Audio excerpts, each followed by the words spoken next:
What's up, everybody? Happy Halloween and welcome back to the Fantasy Files podcast, where usually we talk about our favorite fantasy series and topics, but today we are exploring some spooky literature. We are your co-hosts, Spencer and Gabe, joined by our friend all the way from Ireland, Mick, to talk about the classic horror vampire story Salem's Lot by Stephen King. We'll get you introduced to Mick in just a second, but first, please consider sucking those like and subscribe buttons dry. Vampires, because vampires. Get your head out of the gutter. It's a vampire reference. And ring that little bell icon to get notified when we put up new content, of course. Remember that every time you like this video, oh God, I forgot this is a long one. Remember that every time you like this video is one less time that I play Britney Spears through the loudspeakers in Gabe's cage in my basement at 1 a.m. So do the right thing. You can also follow us on Twitter for book recommendations and to see us mostly make an ass out of ourselves.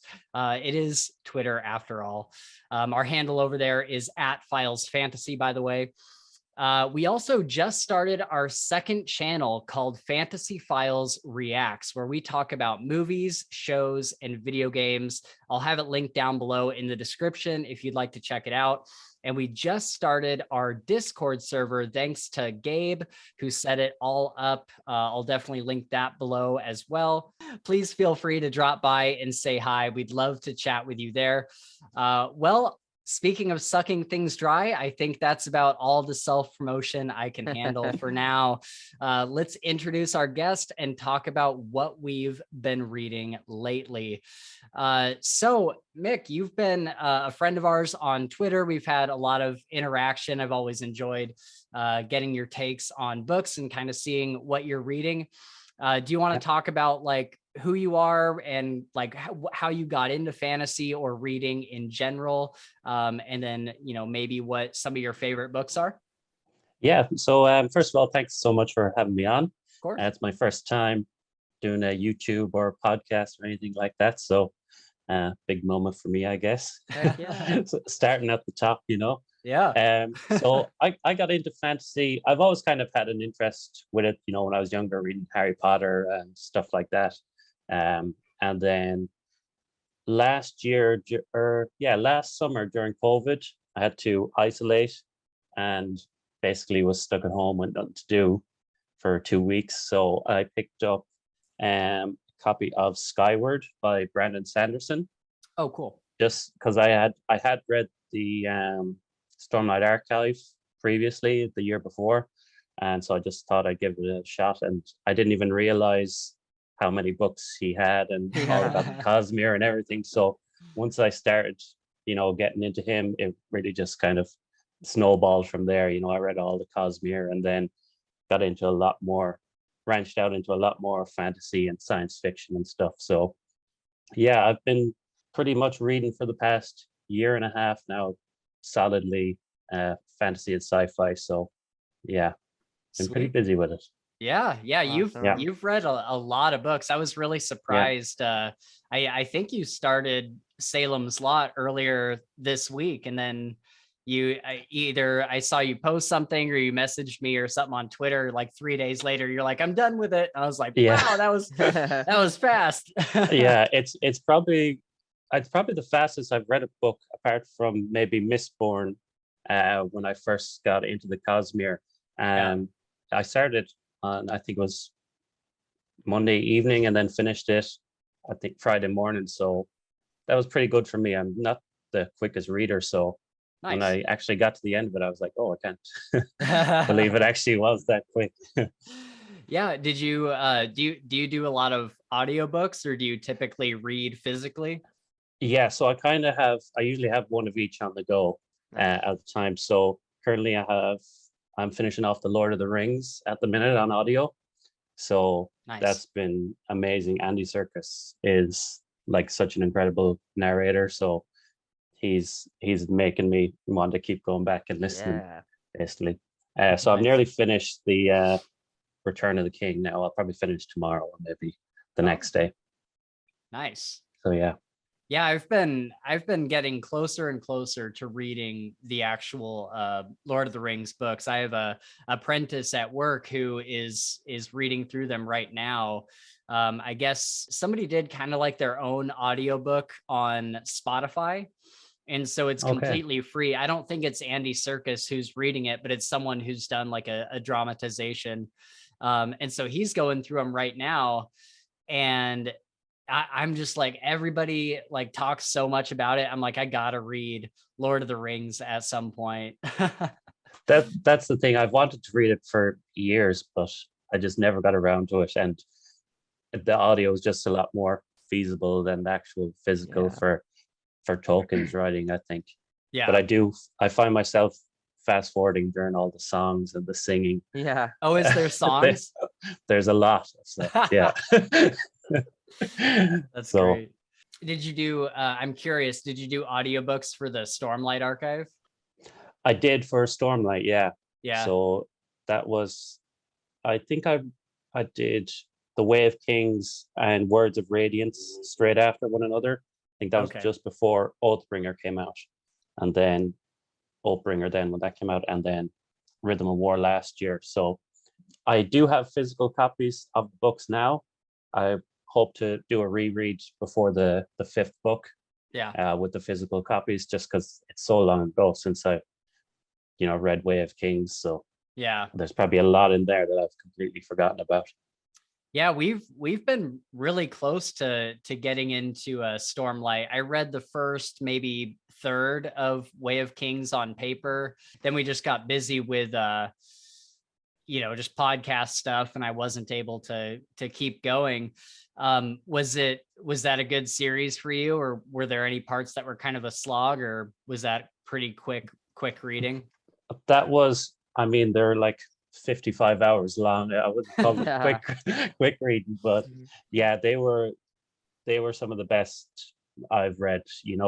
I would really recommend to you guys to get into them, because there's really is so much going on in that series.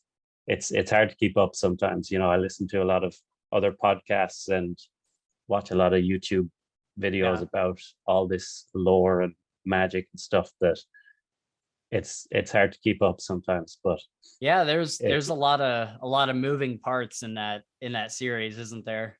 Oh, definitely. There's so much. And even it's kind of like I suppose the main series where all the Cosmere kind of comes together as well. So you get all these other characters where you might not even realize, oh, I know them from Mistborn or from Warbreaker. Like there's so many, because they were the first Brandon Sanderson books I read, so I had absolutely no idea what was going on in the background. And then once I read the rest of the Cosmere, it was pretty cool. Nice. Yeah, Gabe just reread Mistborn Era 1, right? I did. Yeah. Have you tried Mistborn Era 2, Mick? Yeah, I read those two last year. They were pretty different from Era 1, all right, but yeah. That's what I'm afraid of. Like that's what I think that's what's holding me back, because Era 1 Mistborn is so just freaking amazing. Yeah. I'm afraid that we're going to be missing a lot of the parts that make it amazing in Era 2, and I don't know that for real. That's just my fear. Yeah. Yeah. There are a lot of tie-ins with Era 1 that's you'll probably really enjoy. Yeah. There's some stuff. It's different. Yeah. It's got the core bits that make Mistborn great, from Era 1. But yeah, it's Brandon Sanderson. Branderson, I like that. Great way to That's an shorten it, dude. awesome Great way name. to shorten it. I'm not the biggest fan of his kind of comedy in his writing. Oh, really? There's one of the main characters in Era 2. He's just obsessed with hats, and that's what makes him funny. Yeah. And it's kind of, I noticed in Stormlight, there's another character called Lift, and she's just obsessed with eating, and she's the funny one because she has this obsession. It's just kind of, I don't know. It's not my taste in comedy, but it's fine. Yeah, that's funny because I thought the Era 2 was so funny. Like there was so many times where I was like laughing out loud because Wax is this character that like he has no like what's the right word, like socially he's so like just disorganized and like Yeah. doesn't understand like major social interactions, and so he will steal things but he'll replace it with something else. So like Yeah. if he finds something that he wants, he'll be like, oh, I'll take this hat and I'll leave a napkin in its place, or I'll take this gold watch and leave a napkin in its place. And then Wayne is like, why are you doing that? He's like, I'm trading. And he's like, Yeah. no, that's not how trading works. You can't leave a napkin for a watch. And what if they don't Yeah. want to get rid of the watch? And so there's Yeah. this whole like back and forth that's like super funny. But yeah, I think Era 2 is really interesting because if I kind of feel like if the main thing that you liked about Era 1 was the magic system, that's still there in Era 2. And there's lots of really crazy, unique ways that they use the magic again in Era 2. And there's even some new metals. There's a couple new powers that get introduced, which are really, really cool, especially Wax's power. Yeah, that was a big upgrade. I think the extra kind of magics that were. Exactly. But I do agree with you. I think that Era 2 is less like kind of the grim darky feel of Era 1 and more it feels like the Dresden Files. Like it feels kind of like a case by case kind of thing. Like each book is something different. And then in the third book, it starts to kind of open up into like a bigger story. And I'm sure in the fourth book that's about to come out, it'll kind of tie it all together. But Era 2 is definitely more, I think the term is like serialized, where it's just kind of like, or maybe that isn't the right term, but it's just every book is kind of its own story, same characters, and there's kind of like an overall plot, but they're all like Dresden Files. Like no, I get it. Yeah. But yeah, so the fourth book is coming up in, I want to say mid-November. Yeah, I think so. Yeah. So we'll be going through Mistborn Era 2 probably beginning of November, I would imagine, maybe starting November 5th or something. And then hop into that final book that comes out because I'm really, really eager to see how they wrap all that up. Yeah, me too. So do we want to address the costumes real quick? I feel like we might as well, dude. You guys are wearing costumes? Yeah. Yeah. So obviously Halloween episode, got to dress up. You guys did outstanding. Thank you. Thank you very much. Thank you very much. If you're listening to this on Spotify in the future at some point, we're not on Spotify at the time this is posted on YouTube, but hopefully in the next couple months we'll get it all over to Spotify. But if you can't see us, is my point. I am dressed as Elvis. Gabe. Yeah, so I'm kind of I guess I'd be Jason. Yeah. You know, the only part that is Jason is the mask. Yeah.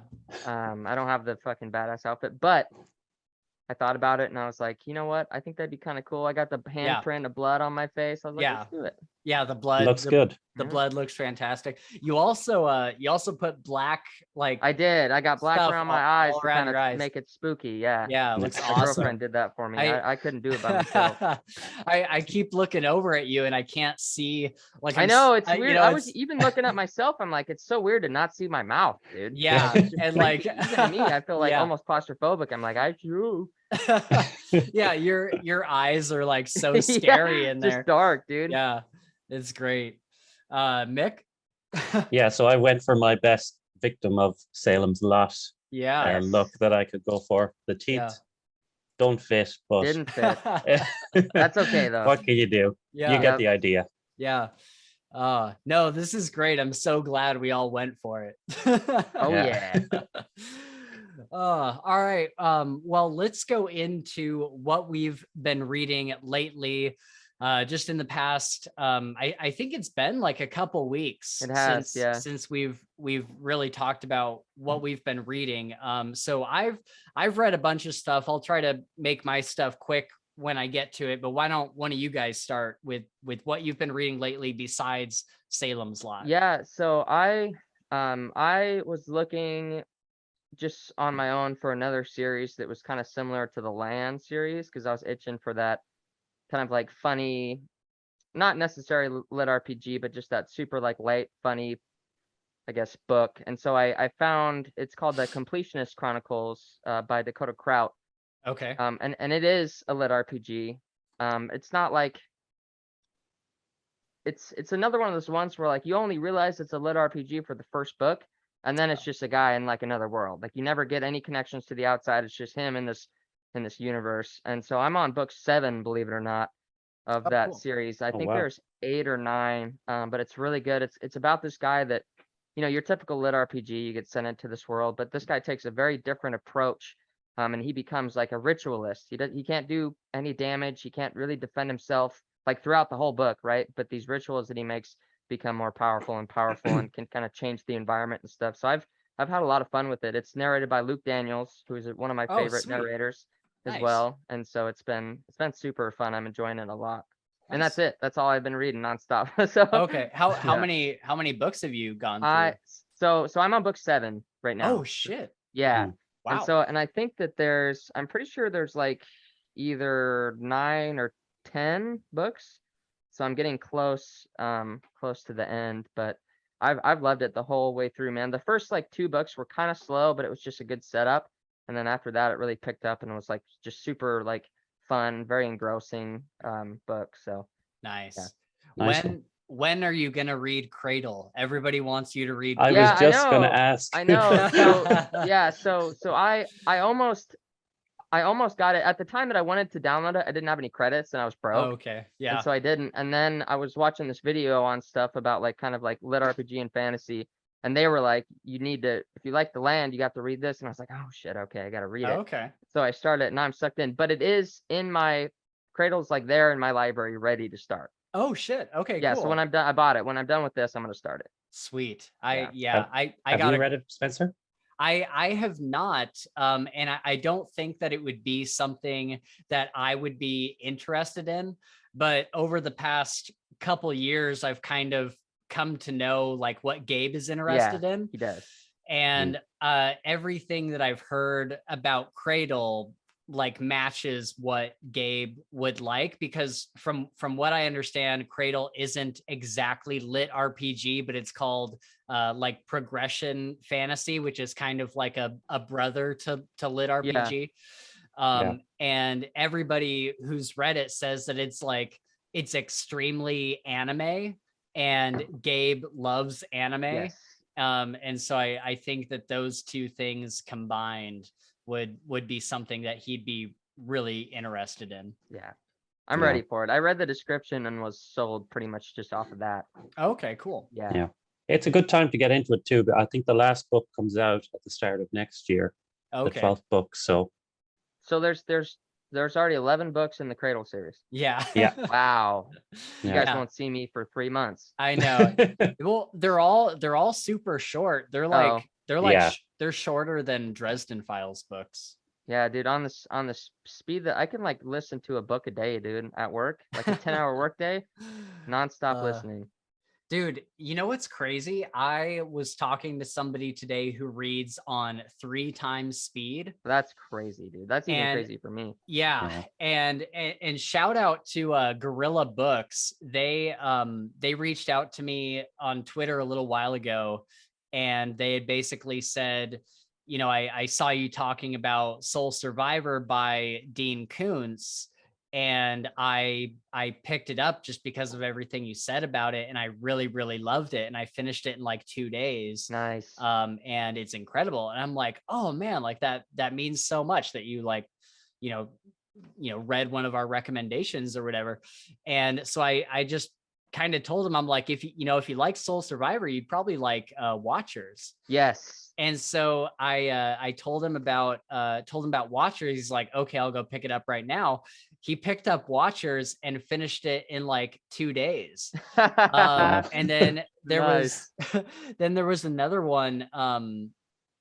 I think he read I think it was Dark Matter. There was some other book that I had recommended that he picked up after Watchers, read that through and loved it.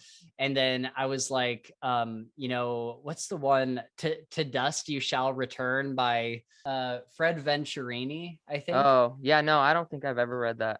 Okay, well, if you like the Dean Koontz It's kind of the same books, style. yeah. Cool. And so I recommended that. He finished that in like literally a day. And like he started it, I think he started it last night, and then he messaged me this morning. You're like, He was "Yeah, it's like, done." he's like, I finished it. I loved it. It had one of the best endings ever. I was just like, how are you reading these so fast? He's like, I'm reading at 3 times speed on Yeah. audiobook. I'm like, Wow. that's absurd. Dude, I'm telling you, it literally rewires your brain, dude. Yeah, it does. I can now listen to anything at 2 times speed is what I've been listening to. I listen to Salem's Lot on 2 times speed, all the Completionist Chronicles, and I tried, like, just for fun on Salem's Lot, I tried bumping it down to 1.2, Yeah. and it was like I could not do it, dude. They were slow motion. It's They so sound weird to so think about. slow. It's so Yeah. crazy. Yeah. Yeah. Crazy. I listened on 2 times speed as well. And Yeah. Oh shit. one time I was listening in the car to, I think it was the Treadlight series, Yeah. and my girlfriend was asleep in the passenger seat, and she woke up and she heard this, and she was like, She's like, how I can know, you mine's understand done that anything? too. Yeah, mine's done that too. She's like, this is crazy. How do you follow Yeah. this? I'm like, I just Yeah. do. Yeah. That's so funny. The fastest that I've ever been able to read something was at 1.7, and that was for a book that I had already read like multiple times. Is for when we did King's Dark Tidings. Okay. And so I was just going back through, the past couple books to get, just to get refreshed. So I was just listening at 1.7 just to get like the basic, memory back. But there's no way that I could read a book that's new to me Yeah. at 1.7. That'd be I'm fucking telling you, wild. dude, us 2 times speeders are built different, man. Yeah. That's how it Yeah. is. I You got a lot of catching up to do. Yeah. Yeah, I typically go at like my standard used to be like 1.3, and Yeah. now my standard is like 1.5. So I'm slowly working my way up there, but I think I'll probably stay right around that area depending on the narrator. I'll probably stay between 1.5 and 1.6. Yeah, and I mean it's different for everybody. Like there's some people that couldn't even do 1.2, no matter the narrator.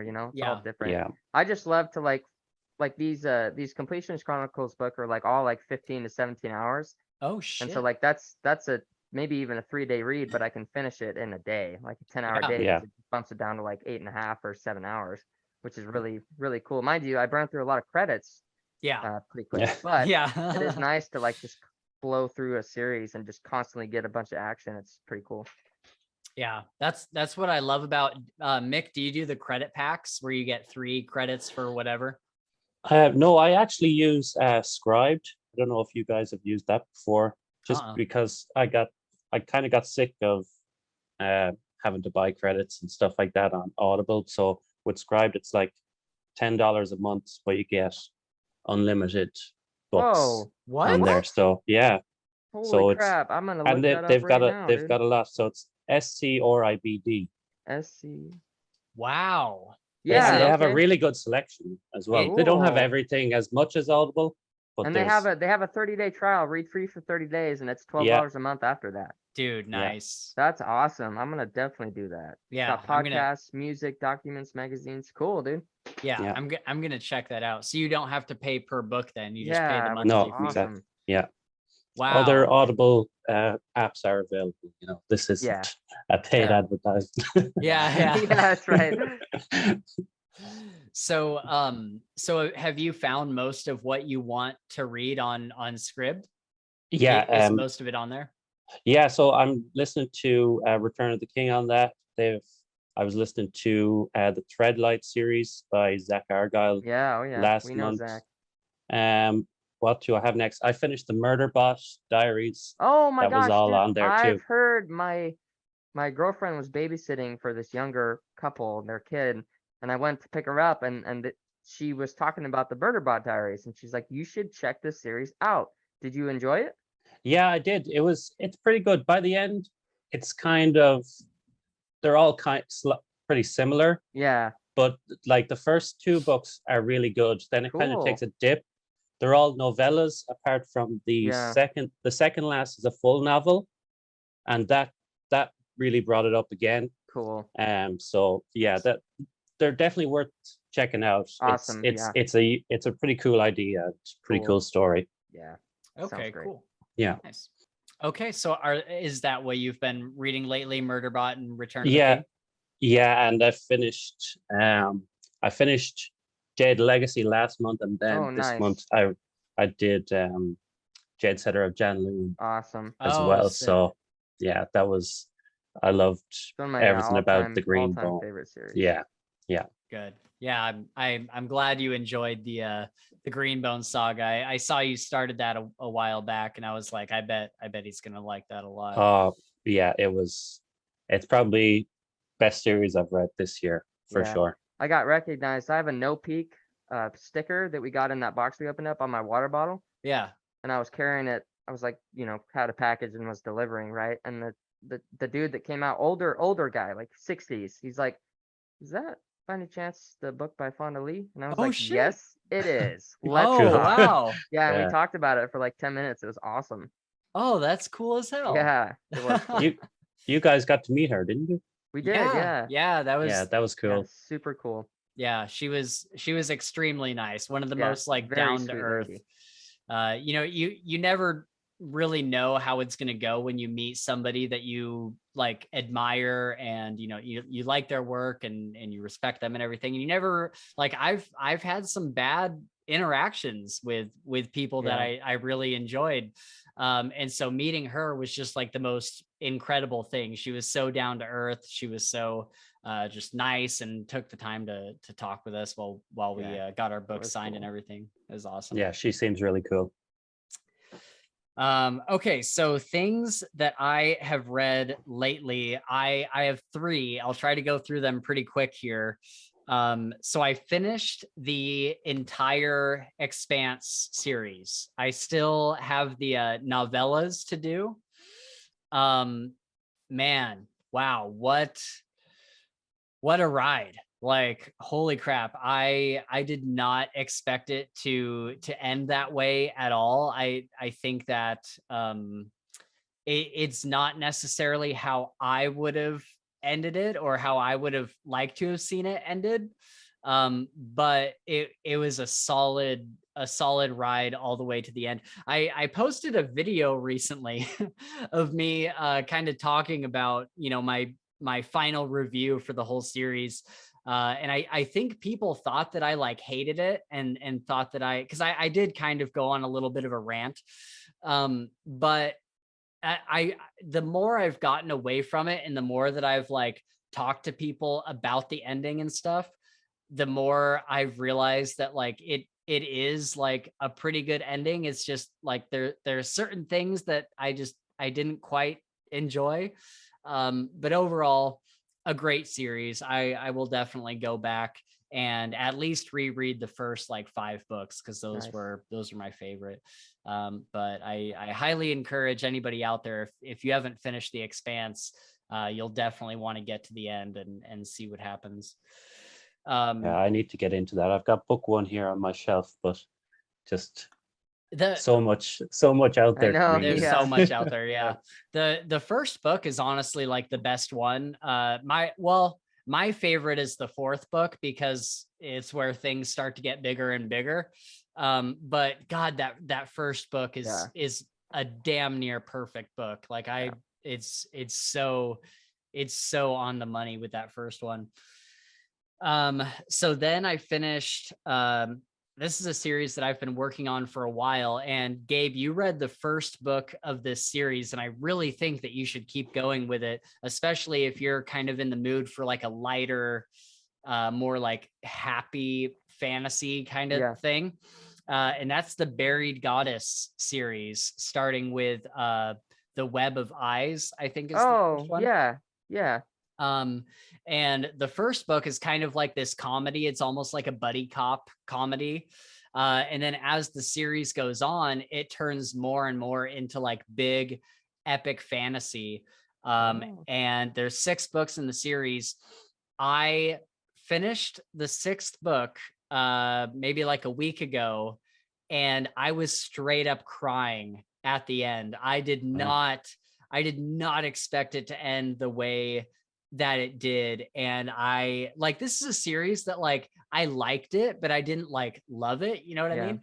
And as I went further on in the series, I was like, man, this is actually like really good. Like they're not doing anything new. Like it's not like a new story that's being told. It's kind of like, you know, the good guy's got to go get the MacGuffin to kill the big bad guy, right? That's kind of the basis of the story. It's very classic, tropey in that way. But the characters are the things in the series that you fall in love with. Most of them are like really funny and lovable. They all have like just really, really great personalities. And when I finished this last book, I had that feeling of like, I can't believe it's over. And yeah, it was just a really, really solid ending. Highly recommend. Awesome. Especially if you're in the mood for something light. Like I don't think I would recommend it to somebody who wants something like a Stormlight or something like a Wheel of Time or like a big epic fantasy, or even somebody who's looking for something a little darker or like grimdark. It's not either of those things, but it is just like a really fun adventure story. So highly recommend. Sounds good. My last one that I read is Dark Matter by Blake Crouch. This was a home fucking run. You guys. Oh my God. Gabe, you have to read this book as soon as possible. Okay. Yeah. Like as soon as you finish whatever you're reading, it has to be the next book that you read. Really, before Cradle? Yeah, I would do it before Cradle. I mean, unless you're unless you get to the end of your series and you're like, I really want to go on to Cradle. Yeah. Dude, Dark Matter was fucking insane. Give me a quick just no spoilers rundown here. So it's very much like a Dean Koontz book. It's very, very similar to something like Soul Survivor or something like Watchers, or even Lightning. It probably has more in common with Lightning than anything else. And it's about this guy who you get to know him. He's like this family man. He has this wife that he loves and this kid, his son. And he had the opportunity to be like this big scientist and to, you know, explore new realms of science and really move the field forward. But he ended up having a kid, and he settled for being a school teacher, like a science teacher. Do I have that right, Mick? You read it, right? Yeah, that's spot on. And so he loves his family, but he's kind of like very stale in his life. He's kind of just like at an even, like, yeah, everything's good. And he kind of reminisces on the things that he could have been. And then one night, this is all within like the first chapter, I believe, so it's not too spoilery, but one night he ends up getting pulled into an alternate reality where he did become the big scientist. Whoa. But now he's like, I don't necessarily want this. Like, how do I get back to my family? So the whole book is him trying to figure out what he needs to do to get back to his family in the other parallel reality. And dude, it is fucking wild. Sounds wild, dude. It is so good. It is so out there, and it stretches your brain so much, but like all the science like makes sense. Like there was never a time where I'm like, I don't get all the science mumbo jumbo. Like it's all super easy to understand. And just him like kind of world hopping, trying to get back to his family, and the fear, like you feel the fear with him. Like the multiverse is this huge ocean of possibility. Like, how can he ever find his way back to this one particular world? Like, it's so good. Yeah, it It's sounds so good how gnarly, it dude. does that. And the last probably like the last hour of that book, I know I say this as like hyperbole a lot, and I kind of, you know, I say this as like a metaphor or whatever. I mean this literally in this instance. The last hour of the book, my heart was pounding. It was like boom, boom, boom, boom, boom. Yeah. Like I'm trying to work while I'm listening to this book, and I can't fucking work because I'm just like sitting there listening to my headphones, trying to see what happens next. Dude, it was incredible. It was Whoa. incredible. So I'm really excited to read more Blake Crouch stuff, because it was amazing. He's such a good author. Have you read Recursion? No, that's coming up next. Yeah, that's, for me, I think Recursion is better than Dark Matter. I know I'm in the minority, I think, on that. Okay. But I think just the concept of recursion is one of the coolest concepts in like a sci-fi book or anything that I've read. So yeah, very cool. Sometimes we talk about what we've been watching in this segment, and I just want to give a shout out. I've been watching House of the Dragon, and it's fucking amazing. But I want to give a shout out to a YouTube channel that I've been watching a lot, because speaking of Blake Crouch and kind of dark matter and that whole like parallel reality thing, shout out to the Y-Files. This is a YouTube channel that I've been tuning into a lot, and he does a lot about talking kind of, I want to say conspiracy theories, but that's not really what it is. It's kind of like the big like what ifs, like kind of unsolved mysteries, like I don't know if you guys are familiar with like the Dyatlov Pass, like that whole kind of mystery of like people that went hiking in the mountains, and when they found them, they were all like naked in the snow, like miles and miles and miles away from their campsite, and there was like it's like this whole mystery. And so this guy AJ, he goes through all these paranormal mysteries and things that just haven't really been explained, like a lot of like UFO sightings and parallel reality stuff Does like he go that. into theories like what if you got swallowed by a black hole? Like stuff like that? Stuff like that, yeah. Okay, because I feel like that sounds familiar, and I watched a couple of things like what if you get swallowed by a whale? Like what would be the whole process? I don't know if that's right. Seriously, dude, it's interesting. Yeah. If you fucking think about it, it's terrifying. Yeah, so let me just read you guys like some of the main like episodes that come up here.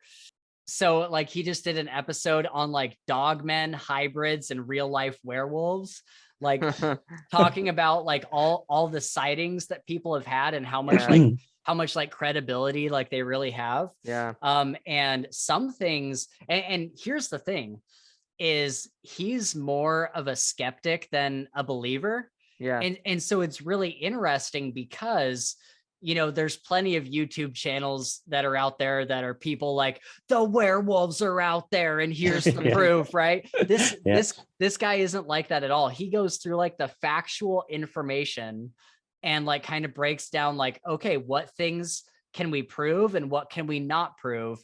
And he breaks it down in a really cool way.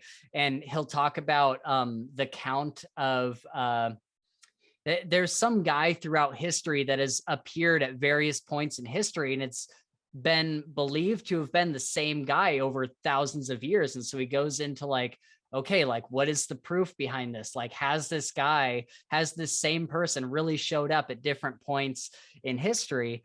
And so he goes through stuff like that, mysteries of Mount Shasta.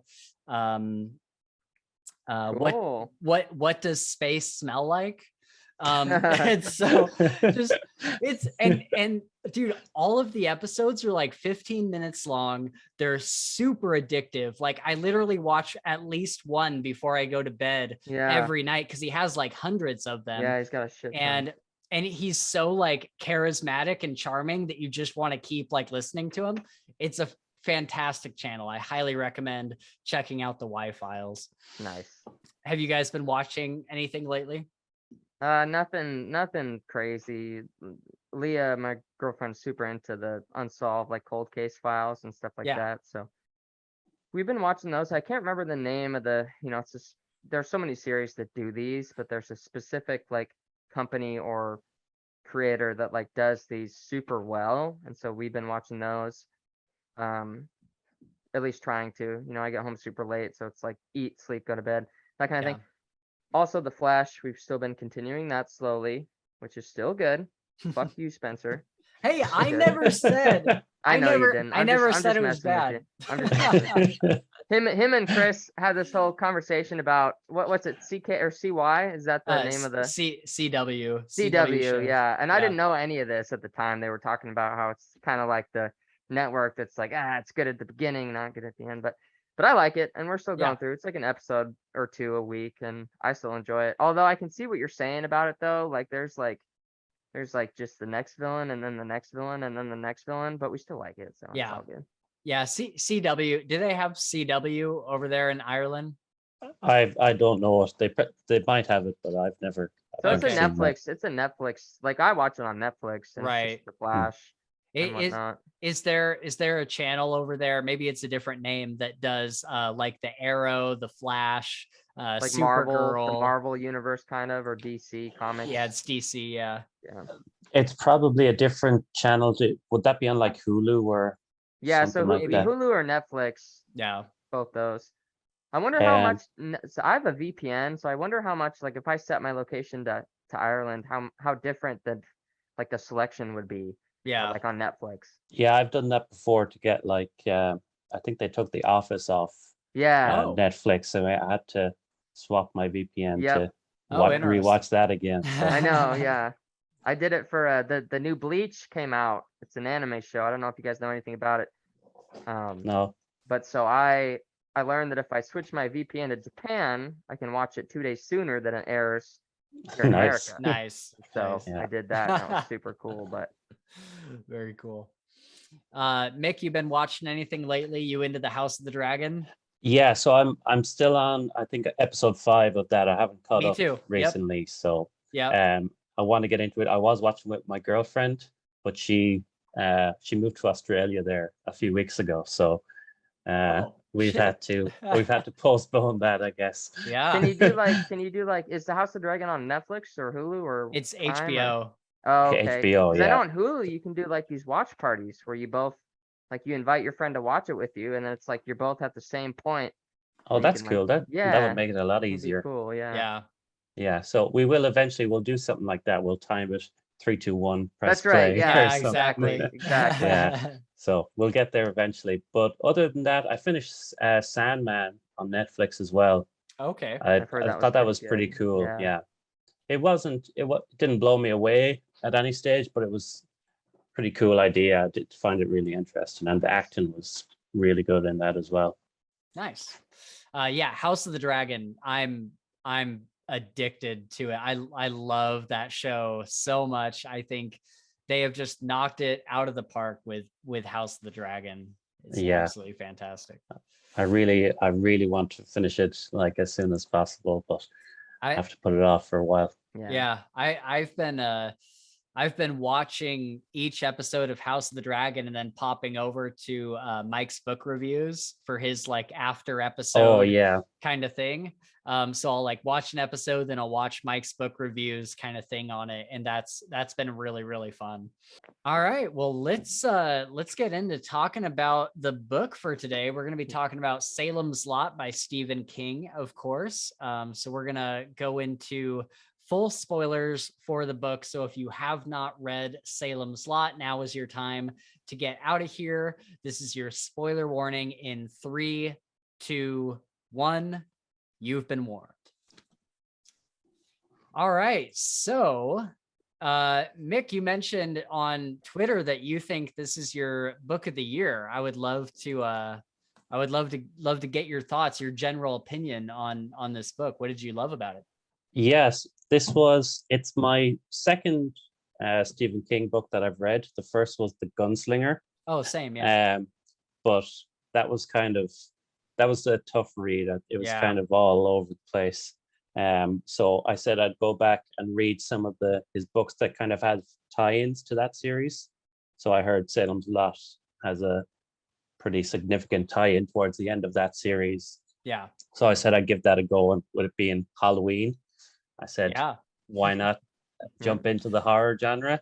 Yeah. So yeah, long story short, absolutely loved it. I do think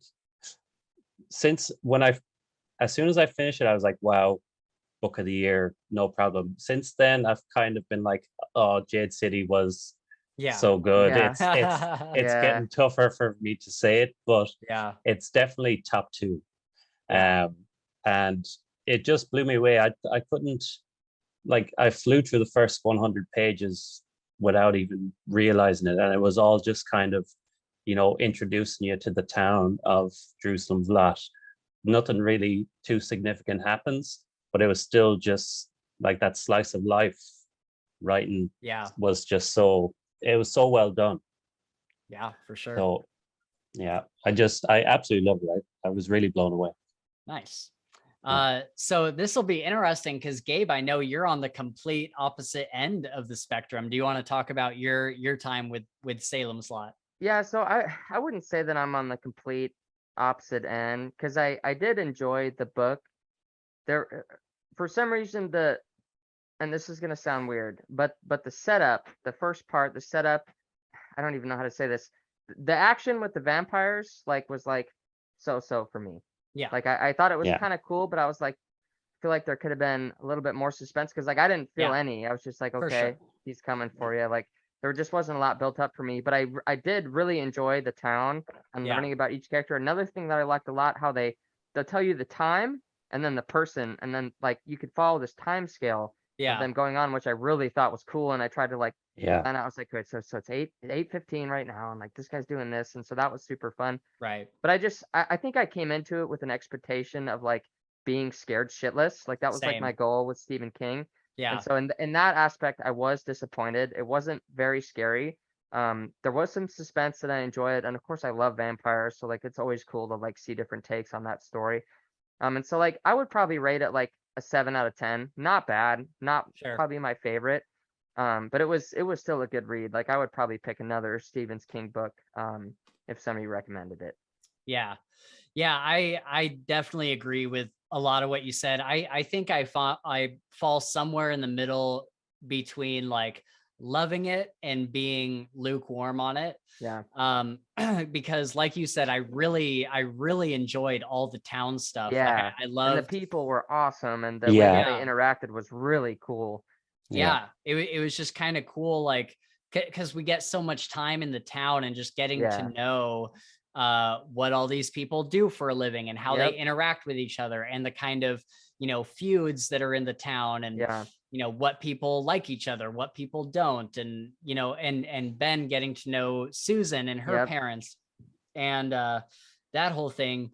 And I think that was like my favorite part of the book.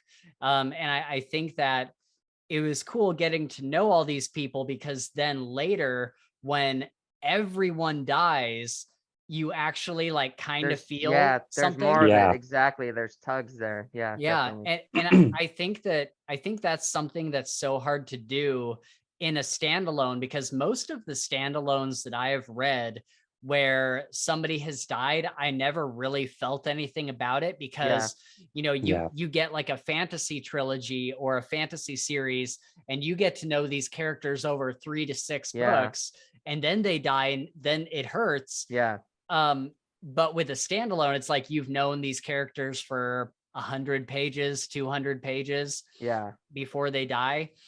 And so a lot of times that doesn't work, but I think that Stephen King did a really good job in this book of like letting you get to know all of these people and kind of giving you the snapshot of the intimate moments of their lives so that when they do go, it's kind of like, oh man, like that sucks. And so I thought or sometimes you're happy they got yes, Yeah. definitely. Yeah, Yeah. for sure. And I also thought it was interesting how the thing that I think is really bold and really interesting is, you know, I think that as people who read as much as we do, we kind of, you know, we saw what this was going to be from the beginning. Like, we know the good guys are going to win, and, you know, most of the people are going to make it through and all this stuff. We have this idea in our head, but then Stephen King totally flips that around and fucking everybody dies. Like, basically, like basically the vampires won. Like, you know, it's not often that you get a story, especially this was written in like the 70s. And especially for that time, usually those are kind of the stories of like the good guy always wins and stuff. And like, I guess technically that's true, but really the vampires, they fucking cleaned house. Like, they got a lot more out of it, even though, you know, whatever the guy beast, what's his name? Barlow. Yeah, even though, you know, he gets staked at the end, but he's like, you know, you kill me, but I took fucking 8 of your people. Like, you know, for real. Yeah, it was wild just seeing people get picked off one after another, after another, after another. And there was so many times in the book where I was like, well, they're not going to die. And then just, that's how I felt about Susan, dude. I was so shocked. I know, me too. And I was just like, really? Did that really just happen? And I was like, sure enough, she's a fucking vampire. Yeah. That's fucking, and Jimmy, I expected Jimmy to make it through. He falls down on the knives in the stairs. Which is that was so brutal, dude. I know. When Mark was describing that to, I think it was Jim, or no, to Ben. Yeah, to Ben, the way that they did that, I was like, I got shivers, dude. I was like, that is so brutal to think about. Yeah, like they cut off all the stairs besides the first couple, and they leave the rail going down. They leave the banister, you can't tell, dude. And then there's these knives and plywood. That's fucking crazy, God. Dude. That's fucking nuts. It was like something out of a Saw movie. I know. Yes, exactly. It's like a Saw movie, dude. Yeah, for real. Another thing, or oh no, go ahead. All right, just the point that I just thought about. One thing that I really thoroughly did enjoy about this book was just the whole act of getting the people on board with vampires.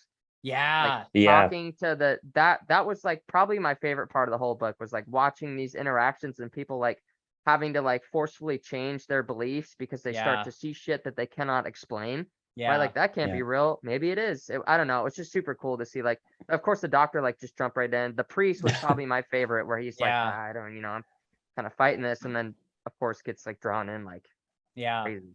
I loved that then at the end when they go to see the police chief, and he's like, it's vampires, ain't it? And they're like, he's like, well, I'm getting out of here. I'm out of here, dude. Screw you guys. I'm not dealing with this. I'm done. I was just about to mention the sheriff, because usually in these kind of books, like, the sheriff is usually the one who like, all right, let's organize like a team to take all these guys out. And he's like denying it until the very end. And then there's that night where he's like hearing stuff outside and people screaming and running and all this stuff happening. And then the next morning he's just like, I'm out of here. And it's sorry, like, guys. Really? Like, you coward, like, you're the sheriff. He's like, nope, I'm done. I'm not the sheriff no more. I'm going to stay with my sister. I expected there to be some sort of like big twist at the end. And I don't know, because that's definitely something that Dean Koontz is known for. But I don't know if that is something that Stephen King is known for. I'm not sure. But I was just expecting that he would be.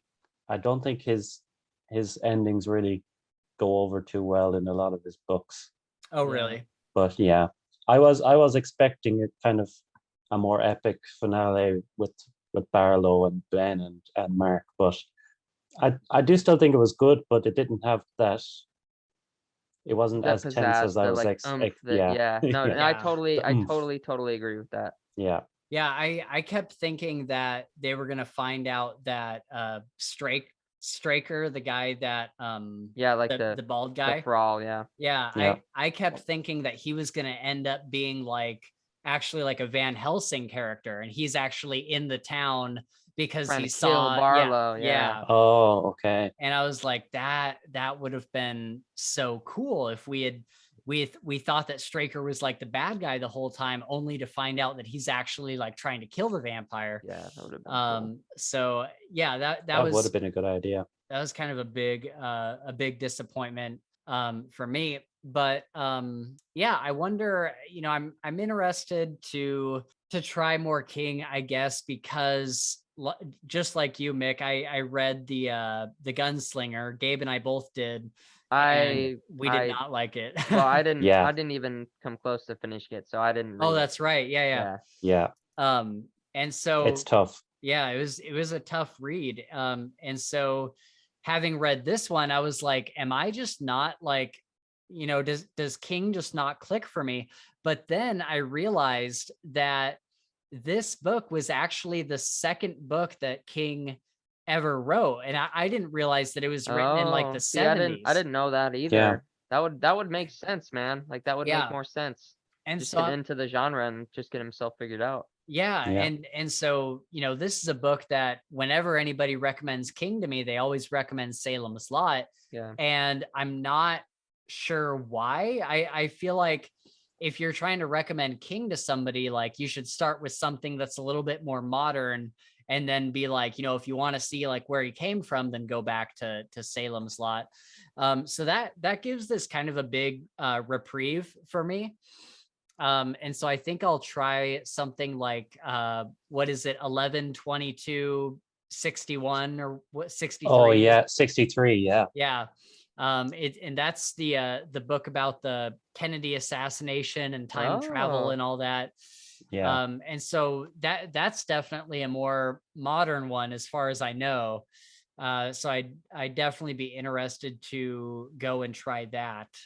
And I've heard that's one of his better ones too. yeah, Nice. I yeah. think Daniel Green, he said that was his favorite Stephen King book. Cool. Yeah. And he's a big Stephen King fan. So same with Mike from Mike's book reviews. He's always peddling 11/22/63. there's a lot to dive into if you want to get into Stephen King. Really, Yeah, you're no kidding, you're spoiled man. for choice. Yeah, and that's the thing, is sometimes it feels a little daunting because there is so much. And I think I also want to try Pet Cemetery, because that's another one that people say. Have you ever tried the movies Pet Cemetery? No.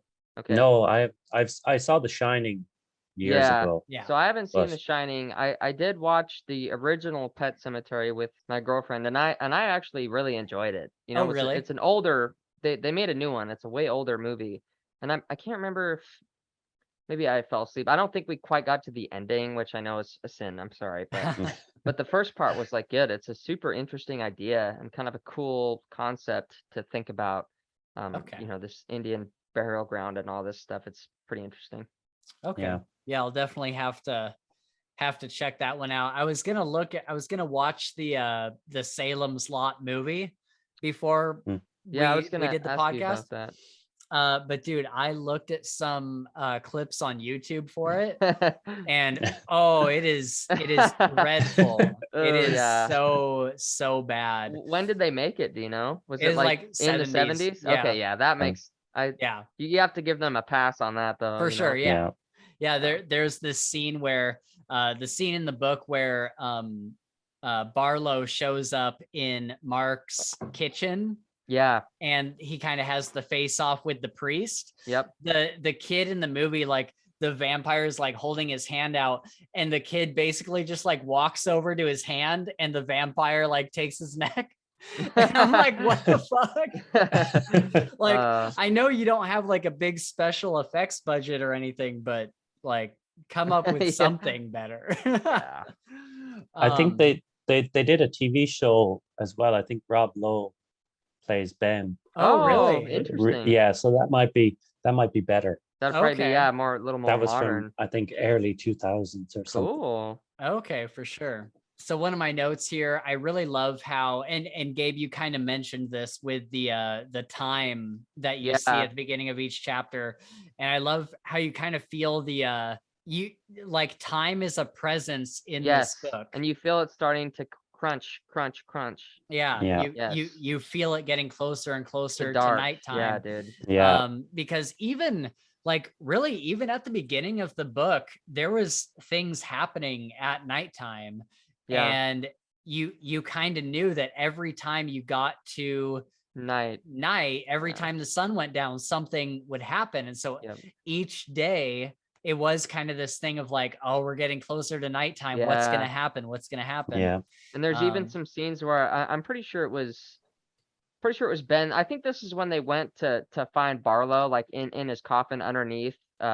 Eva was Oh, is what's that Yeah. Eva Miller. the yes, innkeeper? her. Yeah. Yeah, and so he's in this thing, and Ben is like, he's like, looks at his watch. Okay, it's 6:17. When is sunset again? Like he's like freaking out because like how Yeah. many minutes do I have? And I was like, that was Yeah. cool. I Yeah. enjoyed this. That's what gave me a lot of suspense, was just knowing that like time is like time is burning right now, dude. Until Yeah. they get up, and then you're screwed. Yeah, yeah, definitely. Mick, what were some of your like favorite just overall kind of points of the book? Like what was it about this book that really like drew you in? I think I won't say a favorite moment, but because it's pretty morbid. But at the start of the book, when you're getting introduced to all the townspeople and everything, and there's one character, I think her name is Sandy. She lives in the trailer park. Oh the yes, baby. Dude, yes. And yes. she Oh my punches God. the baby in the face, Dude. and I was kind of like, oh What my the God, fuck? like Yeah, Yeah. I that straight was up, so yeah, dude, I texted Spencer the Yeah. second that happened, and I was like, Yeah. what the fuck just happened? Yeah. yeah, This teenage mom just socked her baby twice in the face. yeah, Like that's, dude, it was rough. yeah. That really was like, I kind of That's Yeah. and you're like, oh just my gosh, raised my this is eyebrows. here, dude. I Yeah. know this is Yeah. here. This is happening. It Yeah. was definitely one of those moments where it's like, did I read that right? Yeah, And Yeah. yeah, it was just wild. And I think that is something that's really interesting about this book. I have a note about it somewhere. There's a lot of people in this town that are really awful people. Yeah. Like Yeah, you have the lady who is having an affair on her husband, Yeah. and then her husband becomes the bad guy and starts Yep. beating the shit out of her and And raping Yeah. her and raping stuff her and every stuff. night. Yeah. Yeah. And then you have the lady who is hitting her baby, Yep. And then her husband, and who yeah, Yeah. kind of doesn't he do He something? beats her. Yeah, He beats beats her. her. Yeah. Yeah. and then you have the guy that works out at the junkyard, and he's kind of like this creepy pedo Yeah. kind of Just guy. loves killing shit. Yeah. Just killing Yeah. rats. That's his And- favorite and thing he- to And he do. thinks about the townspeople while he's killing them. Yeah. So He's like, Yeah. oh, I just Yeah. fucking yeah. And there's like this 14 or 15-year-old girl that he's like infatuated with Yeah. and stuff. yeah. Susie Crockett or whatever her name is. Yep.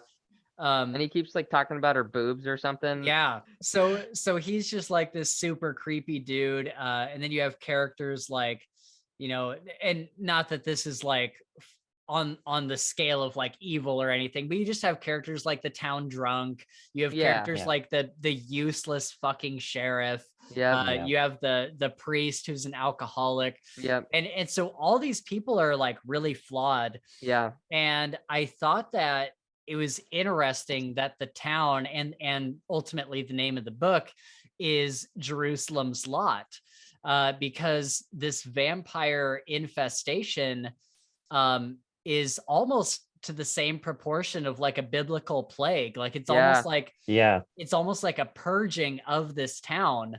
And you know, there's good people there too, but there's a lot of really bad people in this town. And so, you know, if I remember correctly, the word lot in the Bible is also kind of used in the same way that you would use the term consequence. Like Yep. this is their lot. This is their consequence. Yeah. And so Wow. this being Jerusalem's lot is like, this is Jerusalem's consequence. Yeah. To have It's this. interesting. And the other thing too is that, you know, so I didn't even hear Jerusalem's Lot until Barlow said it when he was in Oh, so like he was the first one to mention that, which again goes exactly with what you're saying. Like this ancient vampire that's probably seen, you know, this shit Millennia. take place and Yeah. happen, Yeah. right? He's like, no, this is like Jerusalem's Lot, because I don't think I heard any of the main, like the other characters say that. There was just Salem's Well, Lot. Like Yeah, they call the town Salem's Lot because it's just a shorter version of the full name of the town is Jerusalem's Lot. Okay, so did we hear that from people though, like before? I can't remember, Okay. honestly. Because Yeah. I mean, maybe you did, but I first recognized it when Barlow said it, and I was like, Right. huh, Jerusalem's Lot? Okay, I Yeah, guess that kind of fits in with what's going on. It's an interesting Yeah. it kind of fits in there. But apparently, so a little bit of I always listen to a bunch of like podcasts Yeah. on the books we do and stuff. And so I was listening to a few for Salem's Lot. Initially, Stephen King wanted to name this book The Second Coming. Oh, And whoa. and his wife told him that it sounded like it would Yeah. be an erotica book. He was like, yeah. oh, that's don't hilarious, dude. He's like, Yeah. don't name it The Second Coming. That's hilarious. And then he wanted to name it, he just wanted to name the book Jerusalem's Lot, but then his editor or publisher or somebody had him change it to Salem's Lot, yeah. because they were like, if people see Jerusalem's Lot, they'll think it's like a biblical book or something. They'll think it's like Christian in nature. And so it's interesting how many name changes this went through to get the But yeah, apparently right before this book, Stephen King had a really bad case of writer's block. He had just written Carrie, and then he had gotten a bad case of writer's block. He didn't know what to write, and so he started writing a short story that ended up being this book. Cool. Just thought that was some cool. Yeah, that's interesting stuff. There are a lot of cool videos about like his writing process and stuff. Like he's written so many books, and I think he threw Carrie away, didn't he? He put it in the trash, and his wife picked it out and said, "No, you can't. You can't throw that away." Cool. Yeah, for sure. Yeah, his wife has saved his career more times than once. Yeah. I thought it was interesting how many references there are in this book to The Haunting of Hill House. Yes, yeah, because that was last Halloween. That was our episode. I know. That's what I was like, whoa. And we didn't like that book much. But the show was really good though, dude. That was good, yeah. I love the show. And so I thought it was interesting how like the first like lines in this book are a quote from The Haunting of Hill House. It was like the house stands alone, and it is, I forget what the actual quote is. Yeah. But yeah, I thought that was interesting because not only was it something we had read last year for this same episode we're doing this year, but also Jerusalem's Lot, the town, is very much personified in the same way that the house, the Hill House was. And so like there's that whole I think it's chapter 10, and I wish I had written it down, but it was basically doing like that same paragraph that is the beginning of Haunting of Hill House. It was like that, but for Jerusalem's Lot, like this town stands alone, and it is matter of fact, I think I have it. That's pretty cool. I've never read Haunting of Hill House, but yeah, it wasn't. I don't even know if I can remember all of it. I think like I said, so I made the mistake of watching the show like first. Yeah. Okay. Which is can be a big problem with most books. Yeah. And so the show was like really like very much like infatuating. It was scary. It was like you were kind of sucked into these people's lives in the house. And then the book was like pretty much separate from the show, like in most cases. And so it was like, that's not cut, I love the show and this is not the show, blah, blah, blah. Right. Just like, whatever. Wheel of Time, I think that's the issue. Or what's the one that you were like, this is not something I would watch because it doesn't match the book? Yeah. Oh yeah. That was Wheel of Time. Okay. I hated the Wheel of Time was bad. garbage. Yeah. So you guys say that. I've never read the book, so I probably would like the show then, right? You read the first book. I don't think so. Yeah, you did. The Eye of the World. Yeah, I don't think I did, dude. You did, because we talked about it. Okay, all right. I don't know. I don't remember that. I don't think I read it, but that's okay. Did we get it on video? No, we were gonna do a video, and you were like, I didn't like it. You're like, I can't remember too much about it, and I'm like, all right, I probably just stopped then. yeah. So the part of the quote that I was looking for is part of the paragraph in chapter 10 where it's like describing the town.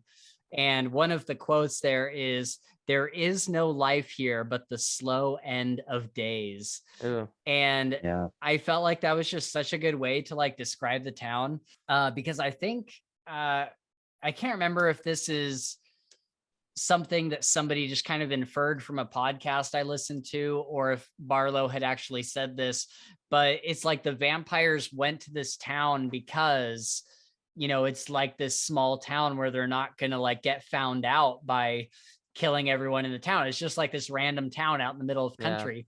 Yeah. And I think he does say He does something like mention that. it. Yep. yeah. Yeah. And you know, there's not much traffic through this town. It's just like this town off to the side that is kind of waiting to die. It's waiting for Yeah. the slow end of days. And so I thought that was a pretty cool way to kind of personify the town, and it just kind of links up with Hill House there. I like that. I think even do the characters talk about Hill House? I think, does Ben mention it to Susan or something like that? I think he does. He There says was something some like sort he of says something reference. like he's like, it's this is not Hill House, or like something like that. I do remember him saying something like that. Oh, so something I didn't like was I didn't quite like how Ben finds out about Susan. I think that there could have been like a much more. You mean her becoming a vampire? Yeah, because he just gets told by like Mark. Yeah. And and I think it would have been cool if they had like a moment where she like visits him, or instead of Mark, something. like she should have gone to him instead of Mark's window, dude. I totally thought that too. Did she go to Mark's window? She went to Mark's first, Yeah, right? She's like, Mark, come here, come outside. It's great outside. And Mark was like, just fighting. He's like, no, I will not let you inside. But I was like, how cool would it have been for her to go to Ben, and like maybe Ben could have like spoke to her inner normal self or something. I don't know. Yeah, it was just, I just didn't like how there wasn't like this dramatic moment where he finds out. He finds out from Mark, and he's like, well, all right, and it just kind of goes on with the thing. I was like, what the fuck? Yeah, I wish he had encountered her while she was like during the nighttime, while she was out hunting or whatever. Me too. Instead of while she was asleep. I really did love the relationship between Ben and Susan, though. Yeah, me too. Yeah. Like as soon as they kind of like met up, and it was just like this really kind of slow relationship, just like pages and pages and pages of them just getting to know each other and becoming friends, and just little by little. And like Susan's parents, that's what I was like seeing him like try to win them over. I just think that was all done really, really well. I agree. And I just really enjoyed them kind of becoming a couple and whatnot. Yeah. I think Susan was probably one of the best written characters in the book as well. Like, you know, you hear a lot of the townspeople be like, oh, she's got that short skirt on today and all this stuff, but really she's quite progressive herself, and very kind of independent, and you know, she does a lot during this book, you know. Even though you can tell she's scared, but she wants to do the right thing. Exactly. Right. And another thing that I had to keep checking my mind is just she's 17 years old. Like she seems so much more mature than that in the way that she goes about her things. And so I was like, she seems like she's 26. Nope, she's a teenager. She's she was a really cool character. I really enjoyed like a lot of the stuff between her and her mother, because it reminded me so much of like growing up with like my mom, and like my mom and my grandma were so much like Susan's mother. It was unreal. And even when Susan's mom, she looks at whatever book was it, Air Dance or whatever Ben had written, and she was like, "That's a sex book. There's no two ways about it." Yeah. And I was Yeah. just like, "Oh my god, that sounds like something like my mom would like see a book and see like one scene that had sex in it or something and be Yeah. like, that's a porn book or something, you know." So familiar. But yeah, I really liked her character, and I really liked especially like Ben getting to know Susan's dad. I thought that was super That was funny. cool. Yeah, I That totally was agree. And good. Yeah. like them just kind of bonding over beers and grilling in the backyard, just like Yeah. just dude shit, you know? Yep. Just Yeah. guy shit. That's right. I love that. Wazzy said, "Are you a serious fella?" Yeah. Like, yes, yeah. sir, I am. Yes, sir, I am.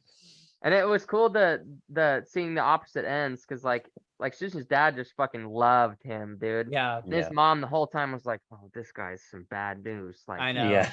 Yeah. honey, we shouldn't have him in our house." So it Yeah. was kind of interesting. And the husband's like, "No, it's it's fine. He's Yeah. totally fine." Yeah. Yeah. What were some other characters? Let's bounce into our characters section here.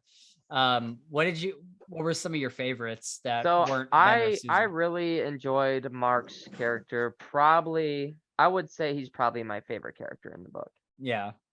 And I love the first scene with him and the bully, where he just like, Yeah. he Yeah, that was great. sidesteps him and basically just pushes it, he just takes charge of the situation. Yeah. But I really loved like his willingness to like just like understand and be like, no, like obviously that's what's happening. Like I'm aware, I Yeah. know what's going on. I read the books. Yeah. Like just Yeah. with that like child's like just faith, right? That you Yeah. can just believe in Yeah. anything was kind For of cool sure. to see. And also like there's a couple scenes like where he like really has to mature, and like for 12 years old, however he Yeah. is in the book, like I'm like that's some pretty powerful shit you had to seen, your parents getting killed and like but still being able to like move forward and like do something. Yeah. Yeah. So I don't know. I've got a lot of respect for Mark. Yeah, for Yeah. sure. Definitely. I really loved Matt then as well, the Yeah. teacher. I was disappointed where he was just in the hospital bed for like the majority of the second Yeah, half for of like the Yeah. book. I wanted him to get back up and get out there, and then he dies of a heart attack. I was like, I no, know. You're like, that's a dang it. bit anticlimax. Yeah. It would be cool to maybe see him. I thought he was going to maybe sacrifice himself to like save Mark or Ben or something Yeah. like that. Same. But- Yeah. Yeah. I think I mean, honestly, I think my favorite character was Ben, but if I couldn't choose Ben, I would probably choose either Father Callahan or Jimmy.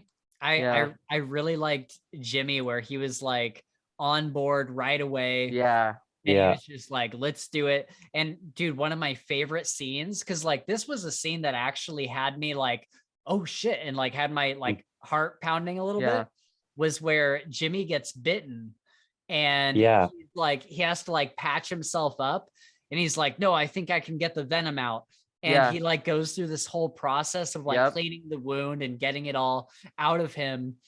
And then he's like, yeah, I feel like it's gone. Yep. And that was, I really, really like that scene, because I was Yeah. like, usually when you get bitten, there's no It's way done deal. around Yeah. it. Unless you're in The Walking Dead, then you chop off your arm or Yeah. whatever. Yeah. I was sure that Jimmy was gonna turn like the next night or something Yeah. like that, Yeah. but then I was glad he didn't. Yeah. Yeah. I really, really enjoyed him as a character. I also enjoyed Father Callahan, because he's just like this priest who, he's kind of lived in this small town for a long time. He drinks a lot, and he's like, I've never been able to fight capital E evil. Like I've always, Yeah. he's like, this isn't the life that I envisioned for myself when I became a priest, like just dealing with all this small town shit. Like I want to be like doing exorcisms and like fighting like real evil. Yeah. And so then when the time comes around in Salem's Lot, it was a super interesting character choice for him to be like, I don't know, like, are you sure you need the Catholic Church in on this? And like just seeing him kind of like waver. And that's the first moment where you're like, maybe his faith like isn't that strong. And then we see at the end of the book, like he's holding his cross up and Barlow is like, fight me one-on-one, like let's go faith versus faith. And and Callahan's cross just like slowly fades out because you can tell that he's like questioning his faith, because it's not the symbol that provides the power. It's like the faith in him that provides this, you know, reaction with the vampire. And so I thought that was just a really interesting way to take the character, and an interesting kind of twist on that holy priest kind of character. I thought that was cool. Yeah, definitely. And then he leaves town. He heads out to New York, and apparently he shows back up in the Dark Tower series. So if nothing else, that kind of makes me want to keep reading Dark Tower, just to see where he shows up. Yeah, that was one of the main reasons I wanted to put off finishing that series and go check out King's other books, because just to know when those things do happen, and not be in the dark about them. For sure. I think Barlow as well. I love the little scenes where he was like out in the night and like he meets the guy at the junkyard, and is it Corey, the guy who's having the affair with the married woman, and like he meets them outside and he like hypnotizes them kind of, and it's like, you will have what you want. And it was really kind of very creepy. Very mysterious, a lot of mystery around that dude. And it almost gives you like, I don't know if I know how to fully explain this, but I feel like my concept of vampires, right? Like every time I read a vampire book, there's a couple similar things that all vampire books have. There's also other things that like get changed, or like new, just different outlooks on a vampire, right? And so I feel like Barlow was like kind of a little more unique vampire than what I'm used to, which was cool. Like the whole looking to the eyes thing, like I know that vampires can hypnotize, but the way that it was like portrayed and what it did to people was different. And I like that. Yeah, for sure. Barlow for me. So did we know the guy that is showing up to all these places throughout the book and like hypnotizing people and stuff?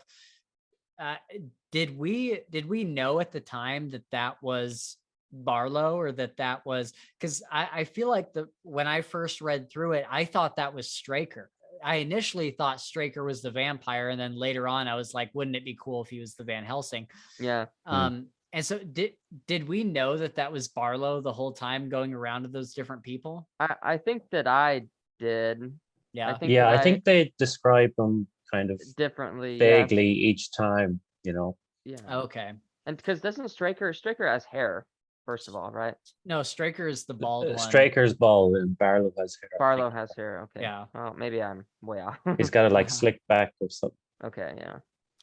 Yeah, I thought that Barlow, I think that he was a good villain. I just wish we had gotten like more of him, because I think that we really only see him like 4 scenes. Yeah. And I would have liked more of like a back and forth with him and Ben. Like I loved it when he wrote Ben the letter, and it was just like this terrible letter, like telling him what he's going to do. And just kind of like this very kind of playful, like, you can't defeat me kind of thing. And I would have liked more back and forth there, but I did really like the scene where Barlow shows up and kills Mark's parents, because prior to him showing up, what's his name? Callahan and Mark are sitting down with Mark's parents.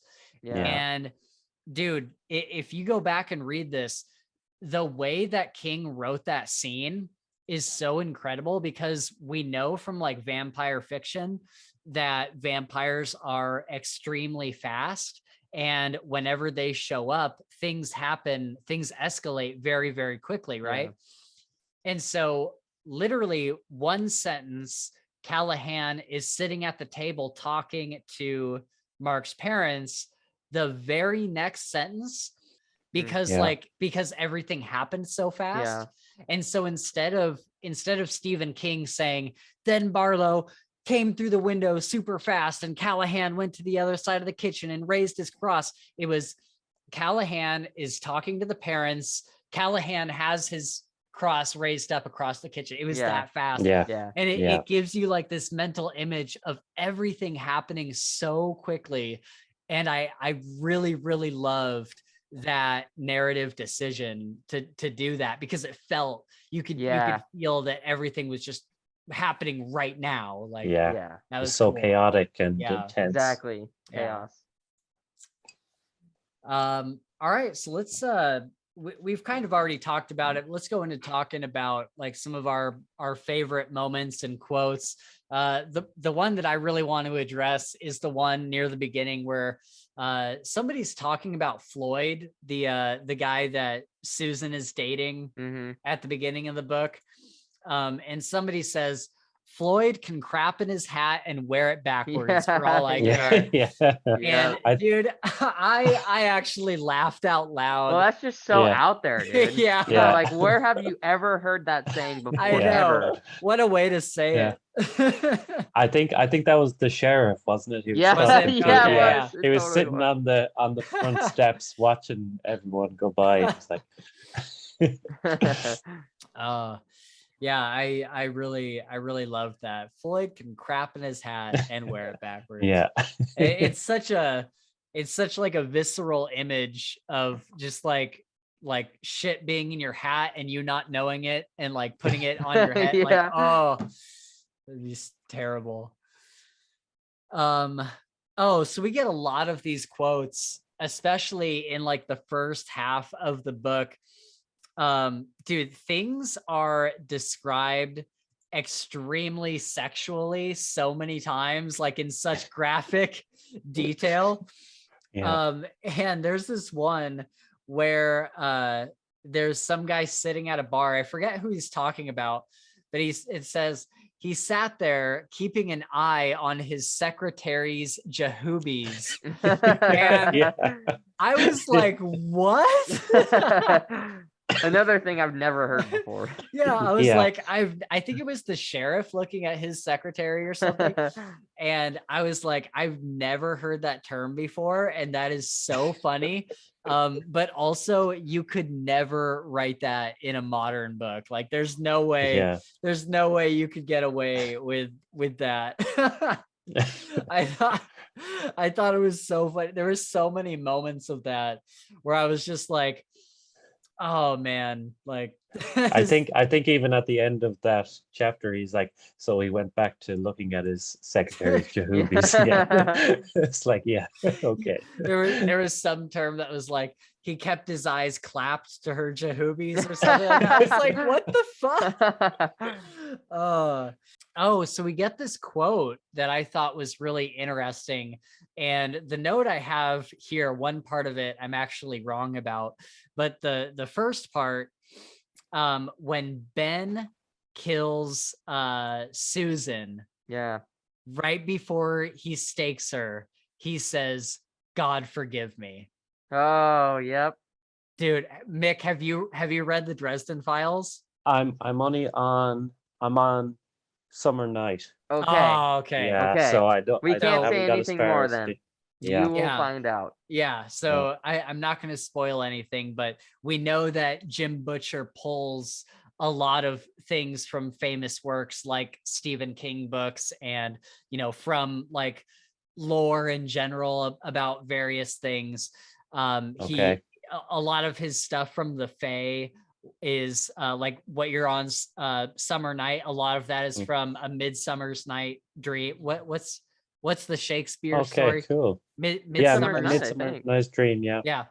And so he pulls a lot from famous works, and God Forgive Me is definitely something that winds up in the book Changes. Yeah.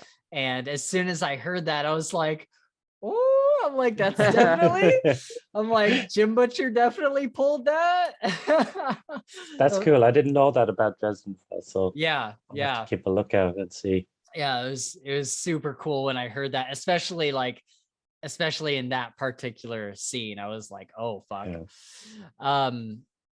I also kind of liked the the innkeeper and the town drunk who kind of have this romantic past. Weasel. Yeah, Weasel. I thought those were kind of like interesting characters because I don't know, it's just something that you don't like. I don't think I've ever seen anything like that in a book, of just like this older like innkeeper and the town drunk who used to kind of have this thing, but they don't anymore, but they're still kind of like, they still like care for each other very much. And she like kind of looks out for him and tries to, get him work here and there. And I think that I just liked the two of them together. And then especially at the end where he like turns her into a vampire.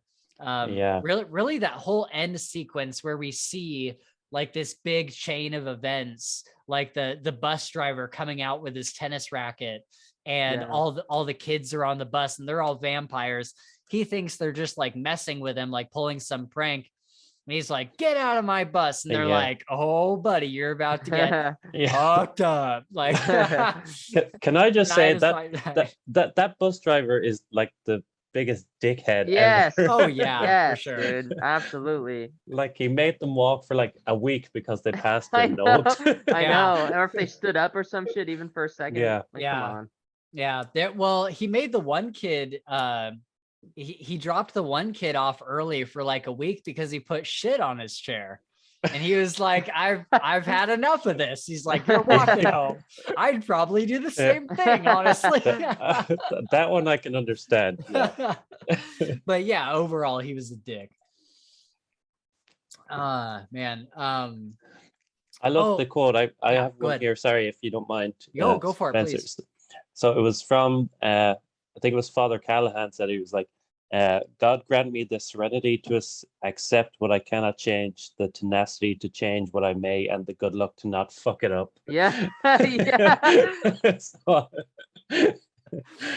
dude, I like that one. Yeah, that was such a trip to hear because I spent some time in like Alcoholics Anonymous. And of course, you say that at the beginning of every meeting and sometimes at the end. And so it was such a interesting twist on that. I was like, that's so cool, dude. Yeah. Yeah. That was Callahan.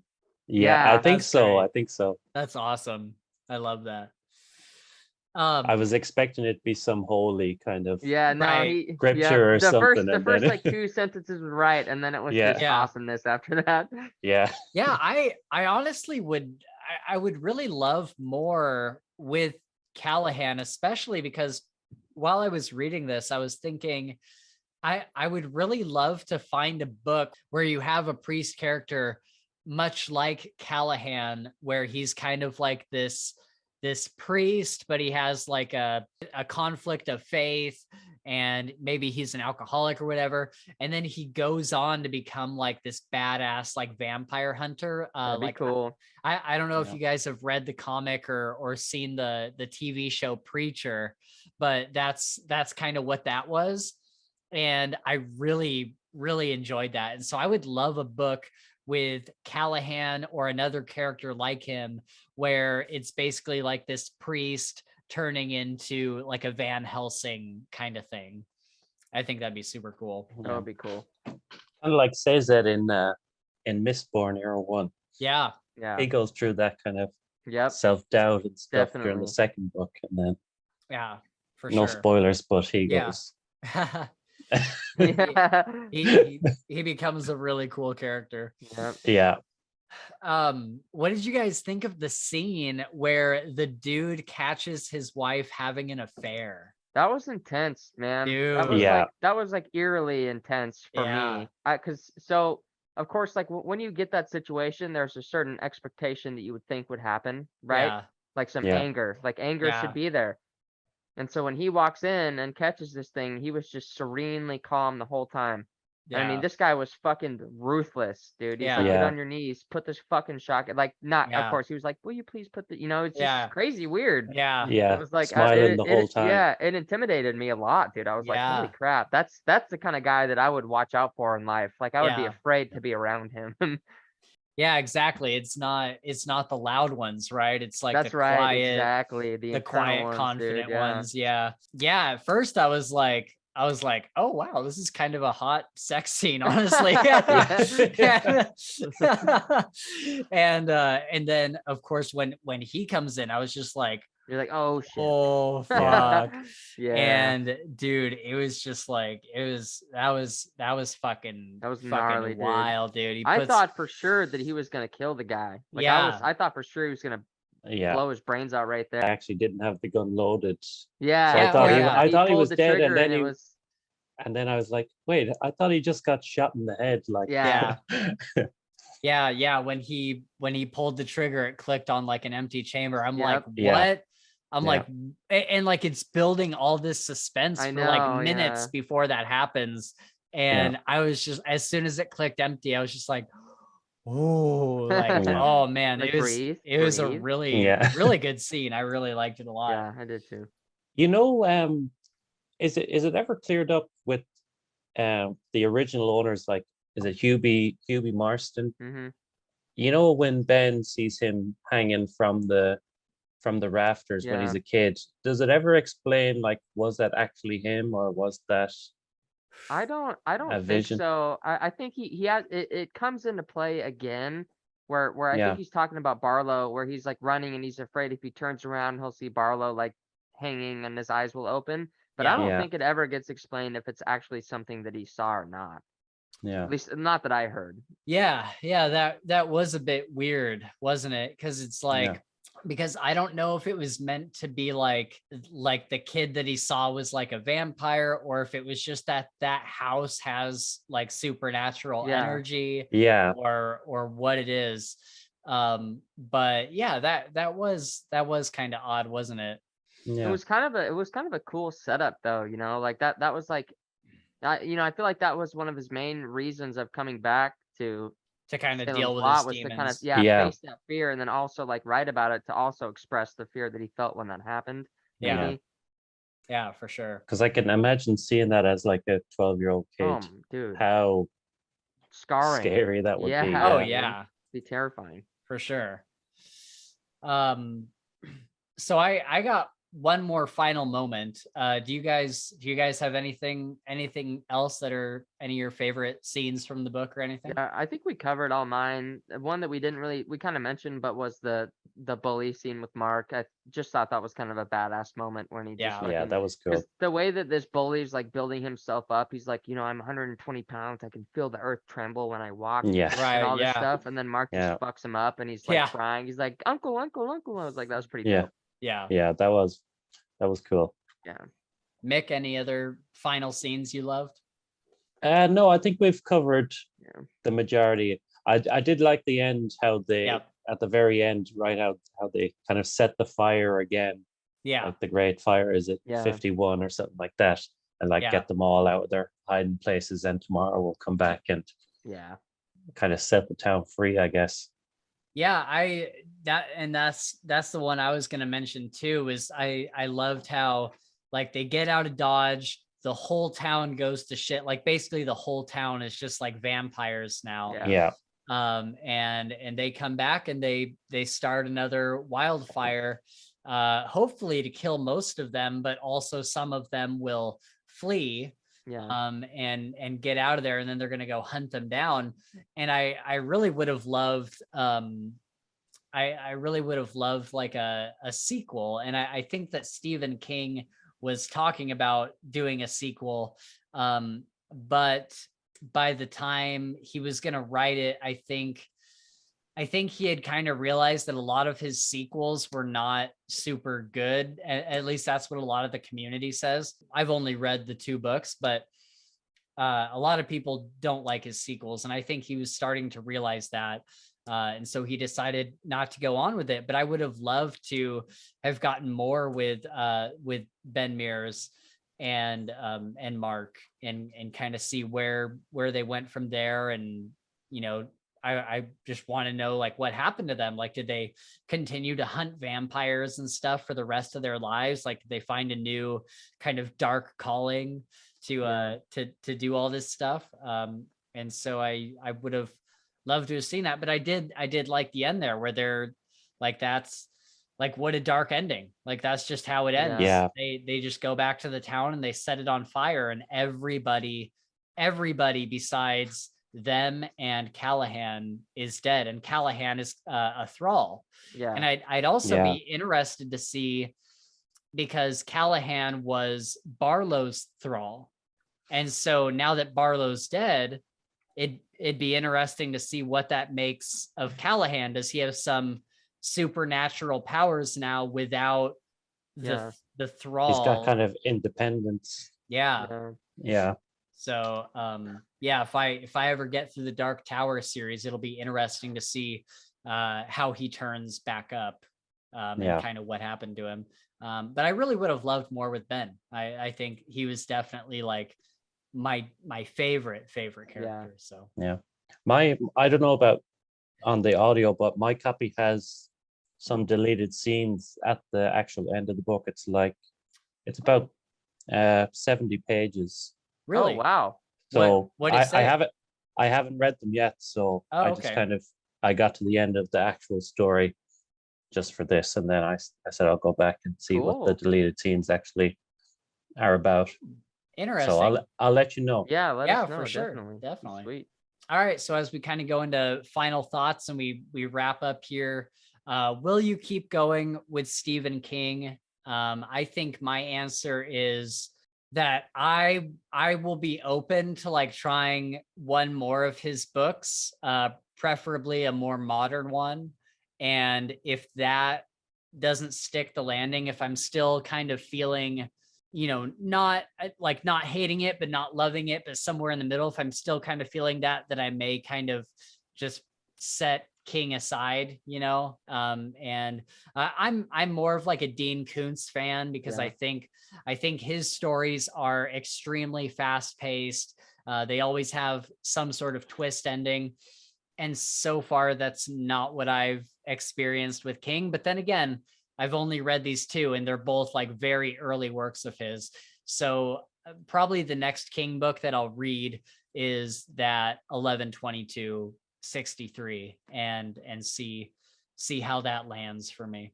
I agree. I don't know if I'll read that one, but I would definitely be willing to give one more a try. And maybe, you read it and let me know if it's what you liked or something. But I'm probably gonna go on and look, because he's there's a lot of Stephen King books, so like I'm interested to go see, like, not all of them, but like all my choices, For sure. Yeah, I think I'll definitely continue to read King, but I will probably leave a couple of weeks between each get book, a little refresher in between. Yeah, definitely. Yeah, I'll probably go for his most famous ones, The Shining, Green Mile, and the ones that tie in to the Dark Tower. Yeah. Kind of, I'll preference those first. It is a book that I've wanted to read for a long time, but I think I need to get used to his style of writing. Yeah. So with some shorter books, It. Yeah, It, like the movie. Oh, It. It. Yeah. With Pennywise. So that's one I've really wanted to get into, but I want to get used to how he writes and stuff first. Yeah. Because I don't want to be disappointed or definitely struggle with it, because it's such a big book. Right. And I have The Stand. I have a copy of The Stand here too. But I think that will be one of the last ones I get to, I think. Yeah. You've read The Stand, haven't you, Gabe? Or did you watch the movie or show or something? I've seen the Green Mile movie, but that's it. Yeah. Nice. And I've like seen both It's. I've seen the original It and the new It and stuff. Yeah. But other than that, I think those are the only movie adaptations that I've seen of his. Yeah, I've heard that It is a fucking giant ass book. I've heard it's a super big book. So I heard there's some kind of really crazy ending, some kind of explanation at the end of it that's kind of like, wait, what does that have to do with anything that's just happened? Oh, interesting. I think it's got something to do with like some extraterrestrial thing, or maybe I could be completely wrong here, but it wouldn't surprise me, man. Yeah. I think that It has probably the biggest tie-in to the Dark Tower, doesn't it? Really? I think I've heard that somewhere, is that there's a very significant tie-in with It, and Pet Cemetery being the big two. I wouldn't be Tie in. surprised with it. Yeah. It's probably one of his most famous ones. So Mick, what are you planning on reading next? so I'm gonna finish off Return of the King probably tomorrow or within a few days, and then I have an arc of The Gleanings by Neil Schusterman. Yes. Yeah. Oh, Yeah. that's right. Yes, dude. Yeah. You haven't. So Oh, when does it I come think out officially? I think it's November 10th. Yep. So I have to get through that. The only problem is I got it on NetGalley, Yeah. the arc, but it only lets me read it on my phone, so I can't do it on Kindle. So that's a bit annoying. But Yeah. I'll get through it. It's not too bad. It's a collection of short stories, so Yeah. it should be pretty easy to get Yeah, through. we're excited for that one. For sure. Yeah, me too. Yeah. Yeah. Did they have an audiobook option on NetGalley? No, not that I saw. Okay. Yeah, that's the hardest thing with NetGalley is most of the things you can get through them are not audiobook, and we are primarily audiobook readers. Yeah. So yeah, That's a pity. I will definitely get that day one when it comes out, because I'm so excited to find out what happens to Rowan and Citra. Yep. They're at the end. But yeah, so for me, I'm gonna be, I think actually after this podcast, I gotta run and put some money on my cards so I can get more credits. I'm gonna go straight on to Recursion by Blake Crouch. Nice. Because I love Dark Matter so much that I'm just like in that kind of mood. And then I'll be going on to Hex by Thomas Old Huvalt. And that is actually the book that we were supposed to read for the Halloween episode. And I think that we are going to like that one a lot more because it was written like 3 years ago or 4 years ago or something. So it's very much a modern horror book.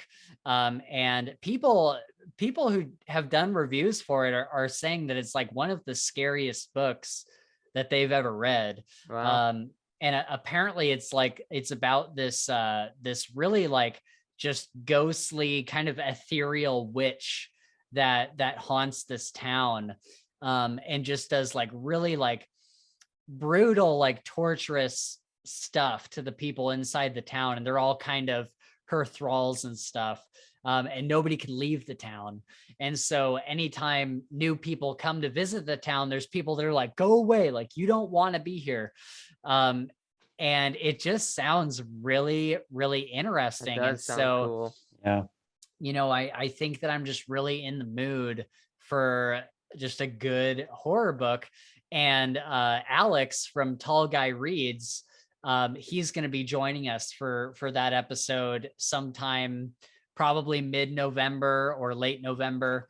Mick, you're more than welcome to join us for that if you'd like to read Hex with us. But yeah, I think cool. I think that'll be a ton of fun. And it was actually something that Alex on his channel, he was like, he had put out a bunch of books to his readers and he was like, you guys vote on what you want me to read for October. And he had listed a few of them. There was another book that I almost chose called Brother, that was about a kid that grows up in a family of cannibals. And and he like tries to leave the family because he doesn't want to do it anymore, and they keep trying to like bring him back, and all this crazy shit happens. Dang. And so it was between that and Hex, and I was like, man, I think Hex just sounds like, this sounds creepier. But so all his viewers had voted on books for him to read, and I reached out to Alex. I was like, hey, would you like to pick one of those books and come onto our podcast? And I'm like, we're really interested in Hex. And he's like, yeah, let's do it. But he couldn't make it for Halloween. So now that's kind of getting moved to November. So anyways, I'm super excited for that episode because I feel like for both this episode and the last Halloween episode, we read books that are very much like classic horror. Yeah, not so modern. Yeah. And so I'm very interested to read a more modern horror book because I've read books that aren't necessarily like strictly horror, but that are like more modern. Yeah. And a lot of them have been really spooky, like the last house on Needless Street. Yeah. Again, not strictly horror, but it was very like heart pounding and kind of scary and whatnot. That was a good modern book. But yeah, looking forward to that. I don't know what else I'm gonna read. I kind of just wrapped up like 2 big series that I had been working on for quite a while with The Expanse and the Buried Goddess saga. So I've been considering for a while going on to what's it called, Stormlight, and Should. yeah, that might be a good one for the podcast. But it sounds like we have a bunch of releases in November, so Yeah. Gleanings is definitely going to be in there. The last Mistborn book is definitely going to be in there. But yeah, there'll be stuff that'll come out that I'll be interested in. I'm really interested to see how you compare Recursion to Dark Matter and see which you prefer. Yeah, I'll definitely have to do like a Blake Crouch episode, because I don't think the books they're so short that there's not enough there to do like a whole video on each one. Yeah. But I would like to, because I've read Wayward Pines and now I've read Dark Matter, and so I'm interested to read Recursion and just kind of do like a Blake Crouch episode where I do like a review for all of his works. I think that would be that's a good cool idea. All right, guys. Well, we are at the end of our time here. Mick, thank you so much for staying up late. It's got to be like 1 a.m. there. But thank you. 1:15. Nice. Well, thank you. It was worth it. I'm glad. Awesome. I'm glad you had fun. This was great to have you over here. Again, if you want to come back for Hex or whatever, feel free to just reach out to us on Twitter. You were a great podcast guest. So thanks very much, guys. Yeah, for sure. All right. Well, we are going to wrap it up there, guys. Thank you so much for joining us for our discussion of Salem's Lot by Stephen King. If you enjoyed this content, please smash those like and subscribe buttons and hit the bell and all that good stuff, including following us on Twitter at Files Fantasy. Were you guys thinking I was going to do a sucking it dry comment or something? Well, I don't know what to expect from you, dude. I have no idea. Wouldn't be surprised. Yeah. I try not to read them, so I'm always surprised. I know. But also, if you're on Discord, please feel free to join us over there and chat about everything fantasy or book related. Or even if you just want to pop in to talk about the new video game you're playing or something like that. So we're almost caught up with all of our backlog of episodes. We're really, really close. October and November are some of our busiest months this year for recording content.